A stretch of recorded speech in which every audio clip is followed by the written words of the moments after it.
A Ordem dos Cavaleiros Templários é uma das mais misteriosas e fascinantes da história medieval. Cavaleiros monges vestidos de branco com uma cruz vermelha no peito, guardiões de relíquias sagradas, protetores de peregrinos. Mas será que essa era realmente a verdadeira função deles? Porque por trás dessa imagem romântica de guerreiros santos, os templários criaram algo muito mais poderoso e moderno: o primeiro sistema bancário internacional da história. Talvez você nunca tenha dado atenção a isso, mas os templários não eram apenas soldados com espadas, eles eram banqueiros com fortalezas. E isso tem a ver com uma parte muito pouco conhecida da história, que é a história financeira das cruzadas, uma história que envolve peregrinos assaltados, cartas de crédito medievais, reis endividados, papas nervosos e uma destruição violenta que aconteceu em uma única sexta-feira 13. Mas antes de falar da riqueza e destruição dos templários, a gente precisa falar pelo menos o básico sobre a sua fundação. A fundação, o básico sobre a construção, o início humilde. A Ordem dos Templários foi fundada por volta de 1119, logo após a Primeira Cruzada, quando Jerusalém tinha sido conquistada pelos cruzados cristãos. Um grupo de apenas 9 cavaleiros, liderados por Hugo de Payns, se reuniu com um objetivo aparentemente simples: proteger os peregrinos cristãos que viajavam para a Terra Santa. Nessa época, fazer peregrinação a Jerusalém era extremamente perigoso. As estradas estavam infestadas de bandidos, e milhares de peregrinos eram assaltados, sequestrados ou mortos no caminho. Então esses 9 cavaleiros fizeram votos monásticos: pobreza, castidade e obediência, mas com uma diferença: eles pegariam em armas para defender os indefesos. O rei Balduíno II de Jerusalém ficou tão impressionado com essa iniciativa, que deu a eles um quartel-general, nada menos que no Monte do Templo, nas ruínas do antigo Templo de Salomão. Daí o nome, Cavaleiros do Templo, ou Templários. O crescimento explosivo. Mas aqui começa o mistério: como que 9 cavaleiros pobres se transformaram, em menos de 200 anos, na organização mais rica e poderosa da cristandade?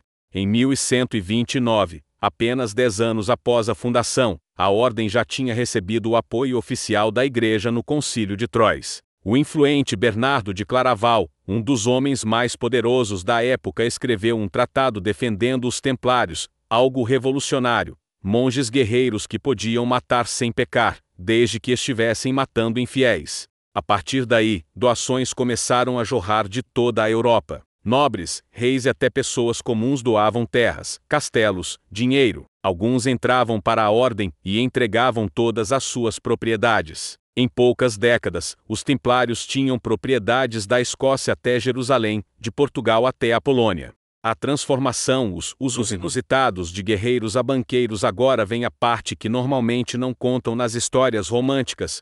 Os templários não ficaram ricos só com doações. Eles criaram um negócio genial. Imagine a situação: você é um nobre europeu que quer ir em cruzada ou peregrinação. Precisa levar uma fortuna em moedas de ouro para a viagem, que pode durar meses. Mas viajar com todo esse dinheiro é extremamente perigoso. Você vira um alvo ambulante para ladrões. Os templários resolveram esse problema com uma inovação revolucionária: cartas de crédito. Funciona assim: você vai até uma comandaria templária em Paris, por exemplo, e deposita seu ouro. Eles te dão um documento codificado. Quando você chega em Jerusalém, apresenta esse documento em outra comandaria templária, e eles te devolvem o valor, obviamente cobrando uma taxa pelo serviço. Isso parece óbvio hoje, mas na Idade Média foi uma revolução financeira. Os templários criaram o primeiro sistema de transferência bancária internacional: cartas de crédito criptografadas, uma rede de agências conectadas por toda a Europa e Oriente Médio, empréstimos a juros disfarçados, porque usura era pecado. O império financeiro. Aos poucos, os templários começaram a ser usados para finalidades muito diferentes da original. Eles começaram a administrar as finanças de reinos inteiros. A França usava o Templo de Paris como tesouro real, fazer empréstimos gigantescos para reis, financiarem guerras, cobrar impostos em nome do Papa, administrar propriedades de nobres que estavam em cruzada, operar minas, fazendas, vinhedos, portos. O quartel-general em Jerusalém já não era mais apenas um posto militar, era um banco fortificado. As comandarias espalhadas pela Europa, sucursais bancárias. O mito do tesouro, a metade perdida, o Santo Graal e outras lendas. É aqui que começam as lendas. Por que os templários eram tão secretos? O que eles realmente encontraram escavando sob o Templo de Salomão? As teorias são infinitas. O Santo Graal, o cálice da última ceia, a Arca da Aliança, relíquias de Cristo, conhecimentos esotéricos proibidos, tesouros do Templo de Salomão.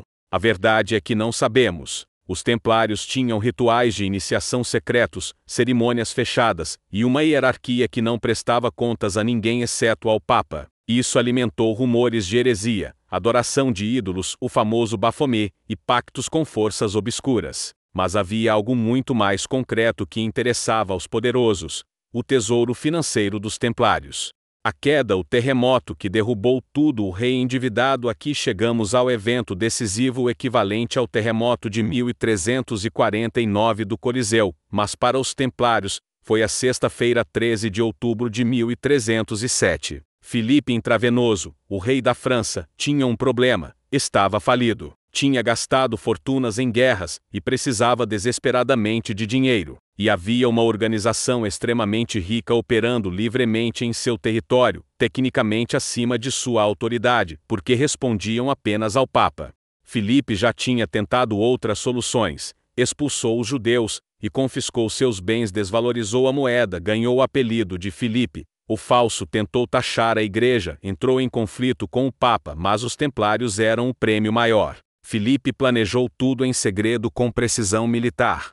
A sexta-feira 13 de outubro de 1307, numa operação coordenada simultaneamente em toda a França, todos os templários foram presos. As acusações eram chocantes: negar Cristo, cuspir na cruz durante rituais secretos, adorar um ídolo demoníaco, chamado Bafomé, práticas homossexuais nos rituais de iniciação, heresia. Sob tortura, muitos templários confessaram essas acusações. O grão-mestre Jacques de Molay inicialmente confessou, mas depois se retratou publicamente. Em 1314, ele foi queimado vivo em Paris. Segundo a lenda, enquanto as chamas o consumiam, ele amaldiçoou o rei Filipe, e o Papa Clemente V, convocando-os a comparecer diante de Deus em menos de um ano. Estranhamente, ambos morreram naquele mesmo ano.